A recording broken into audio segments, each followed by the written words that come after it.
Si je vous dis VR MMO, ça vous parle? Imaginons dans ce contexte un joueur complètement cinglé et accro au défi impossible. On ne parle pas d'un prequel sur un psychopathe coincé dans Sword Art Online, mais bien de Shangri-La Frontier. Le pitch vous tente? C'est parti. Salut à tous, c'est Boro, on se retrouve aujourd'hui dans un nouvel épisode d'Anime à voir. Focus sur Shangri-La Frontier, tout d'abord paru en web novel à partir de 2017, puis dans le Shonen Jump en 2020. L'anime est quant à lui diffusé depuis 2023 et en est à sa seconde saison.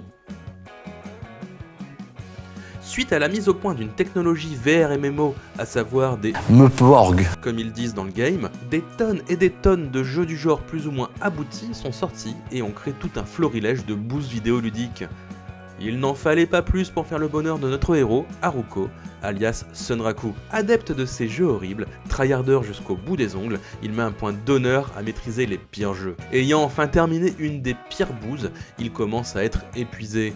Sur les conseils de son revendeur de jeux, il teste le MMO aux 30 millions de joueurs, crème de la crème des VR MMO, Shangri-La Frontier. Avec son avatar en masque douteux, Sunraku se lance dans cette aventure où son talent de joueur de bouse va lui apporter un avantage certain, et ce, dès le début de son aventure. Pourvu d'une animation aux petits oignons, Shangri-La Frontier apporte un renouveau dans le monde des animes parlant de jeux vidéo. Suivre Sunraku dans ses quêtes et à travers son esprit corrompu nous immerge bien à chaque épisode et nous apporte notre lot de divertissement. Aucune hésitation quant au fait que les fans de jeux en ligne apprécieront cette série.